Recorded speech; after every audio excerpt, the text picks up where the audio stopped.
Assalamualaikum warahmatullahi wabarakatuh. Waalaikumsalam. Salam kenal, saya Amri Abdi Piliang, kuasa hukum dari Yayasan Hongyan. Jadi kami ingin mengadvokasi teman-teman semua yang saat ini mengalami jadi korban praktik penjeratan hutang. Udah berapa lama di Taiwan? 5 bulan. Waktu mau berangkat, setor uang berapa? 68.500.000. Kepada siapa? Kepada sponsor. Kepada sponsor. Tunai apa transfer? Transfer. Ada lagi biaya tambahan? Udah nggak ada. Sampai di Taiwan bekerja, tiba-tiba ada potongan. Berapa? 7.913 selama 7 bulan. Itu potongan untuk apa itu? Nggak tahu, katanya bayar di atas gitu. Tiba-tiba punya hutang di Cina Trust. Iya. Padahal Bapak sudah bayar di depan itu 65, masih ada potongan lagi 7.913 NT selama 7 bulan. Kerja sana berapa lama? Baru 3 bulan, Pak. Kenapa diputus kontrak? Kurang cepat adaptasi di kerjaan gitu alasannya. Janjinya gimana? Bapak bayar 68.500.000 itu janjinya kerja 3 tahun. Sebulannya berapa gaji? 27.000, sekitar 13 juta ya. Dipotong 6 juta, berarti separuhnya dipotong. Ya, itu kan potongannya kan ntar kayak mes itu sendiri-sendiri, Pak. Jadi dipotong tadi 7.000 selama 7 bulan. selama 7 bulan, berarti gaji kamu 27.000. Ya. Berarti tinggal 20.000. Terus bayar mes sendiri, makan sendiri. Sendiri. Bisa nyimpan berapa sebulan? Kayak kalau awal-awal bulan sih kayak nggak bisa nyimpen, Pak. Soalnya potongannya banyak banget itu. Kenapa awal bulan, kenapa banyak potongan? Misalnya pengeluaran itu di kerjaan itu kayak di pabrik itu nggak dikasih minum kan. Kadang minum kan beli sendiri. Beli sendiri kayak masker, kayak sarung tangan juga beli sendiri, nggak dikasih dari pabriknya. Jadi beli sendiri, makanya kan itu pengeluaran juga lumayan, Pak. Kayak tiap hari kan beli air minum terus kan gitu. Jadi apa suka dukanya di situ selama bekerja itu? Kerjanya itu kayak nggak bisa istirahat, Pak. Kalau bisa istirahat cuma minum ke belakang, cuma itu doang. Berapa jam kerjanya? Jam 8 sampai jam 5. Istirahat ada 1 jam. Istirahat 1 jam. Enak mana kerja di Taiwan dengan di Indonesia? Nanti Indo, Pak. Di Indonesia ada istri, di sana nggak ada. Makanya ingat sama istri, pingin pulang.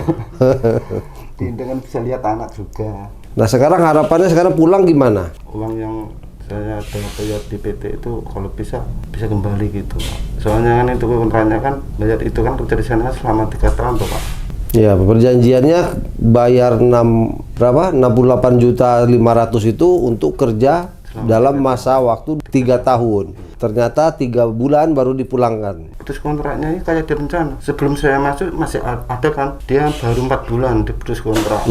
Nah, itu saya datang terus dia diputus kontrak, saya gantiin. Saya juga ibaratnya diputus kontrak, penggantinya udah datang, udah ada. Pas waktu datang itu ya saya diputus kontrak terus diganti yang itu. Ibaratnya putus kontrak itu kayak udah di planning, direncanain. Bapak waktu mau berangkat itu ada diikutkan pelatihan? Nggak ada pelatihan. Nggak ada ikut pelatihan BLK?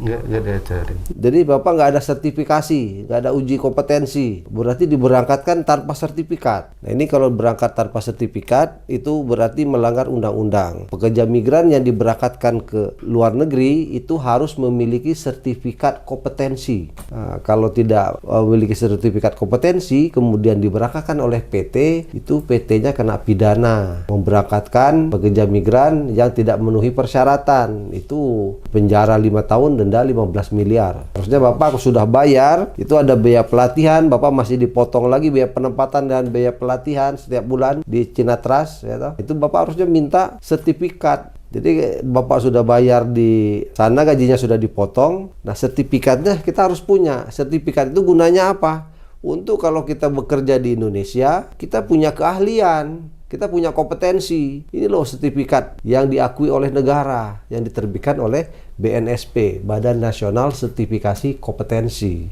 Kalau tidak ada, berarti itu perusahaan telah memberangkatkan pekerja migran yang tidak lengkap persyaratannya, tidak memenuhi syarat. ya itu ada sanksi pidananya. Dan Bapak sebenarnya bisa menuntut ya kepada pihak PT, kenapa saya diberangkatkan? Mana sertifikat saya kan sudah bayar. Nah, Bapak nanti mau pulang kampung, mau kerja, melamar nggak punya kompetensi. Padahal Bapak sudah ikut kompetensi misalnya. Tapi kalau memang belum juga ikut kompetensi, belum ada pelatihan di perusahaannya itu, di BLK-nya, ya itu perlu dipertanyakan juga PT-nya. Ada yang mau ditanyakan?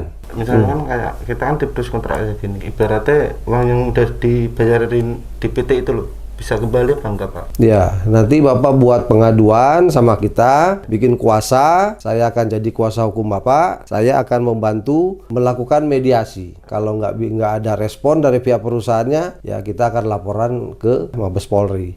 Biar nanti pihak kepolisian yang memanggil mereka, kita periksa biar nanti pihak polisi yang berusaha untuk membantu hak-hak para pekerja migran ini supaya terlindungi ya. Jadi para pekerja migran mendapatkan hak-haknya, tidak dieksploitasi habis itu pulang dibiarkan begitu aja ya kan, mau uangnya saja. Perlu juga pencerahan kepada teman-teman para pekerja migran, tanggung jawab pihak perusahaan itu mulai dari sebelum bekerja, selama bekerja, dan setelah dia bekerja, pulang bekerja.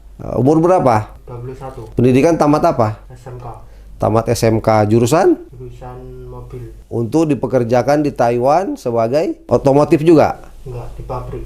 Oh, pabrik apa? Pabrik plastik. Nah, waktu mendaftar dijanjikan untuk bekerja di pabrik plastik. Iya, benar Pak. Gajinya berapa katanya? Gajinya 27.470.000. Terus sampai di sana gajinya sama?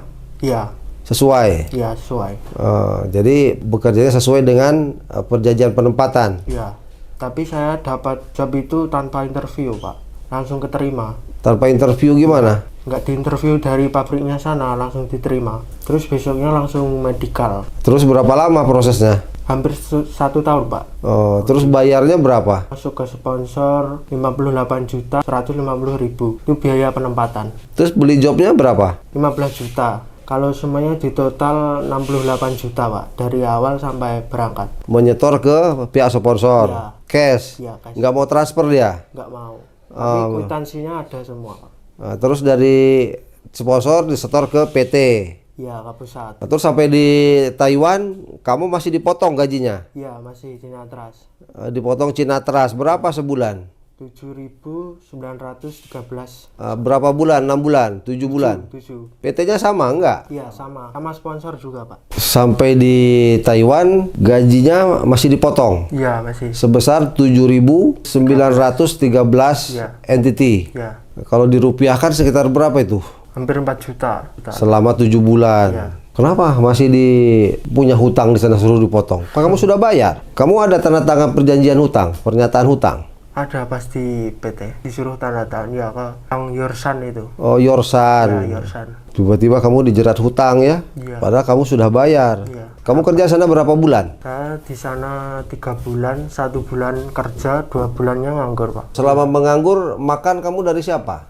Sendiri Pak. Tempat tinggal bayar sendiri. Iya, tempat tinggal. Berarti gajimu waktu bulan pertama habislah. Habis lah Pak. Terus yang mulangkan kamu siapa? PT, sama PT. Sama PT. Iya. Habis itu dijemput sama PT enggak? Enggak. Dibelikan tiket aja pulang aja terserah kamu mau kemana gitu ya? Iya. Ini biadab betul nih PT-nya nih. Transit Malaysia kan Pak, nggak dapat makan sama sekali di pesawat. Asli daerah mana kampung? Sragen Pak, Jawa Tengah. Nah harapannya bagaimana sekarang? Harapannya ya uangnya bisa kembali lah Pak. Ini adalah teman-teman kita menjadi korban praktik penjeratan hutang dan juga korban penipuan oleh para pelaku penempatan. Mereka dijanjikan untuk bekerja di Taiwan dengan membayar sejumlah uang 68.500.000 untuk bekerja selama 3 tahun. Ternyata setelah tiba di Taiwan, mereka dipulangkan dengan alasan yang tidak jelas, sehingga para teman-teman PM ini merasa dirugikan. Mereka dibelikan tiket untuk pulang sampai ke Indonesia saja. Untuk ke kampung halaman nggak dikasih uang untuk ongkos. Enggak. Jadi ini sekarang yang kita tangani, kasih surat kuasa sama kita, kasihkan alat buktinya semua. Nanti kita advokasi, kita bantu perjuangkan bagaimana hak-hak teman-teman semua akan kembali utuh. Kita akan usahakan. Jadi kita akan memberikan pelajaran dan efek jera juga kepada para pelaku penempatan yang kami menilai tidak berperi kemanusiaan dan juga banyak pelanggaran undang-undang, sehingga ini harus kita berikan efek jera agar tidak ada korban-korban lagi di kemudian hari.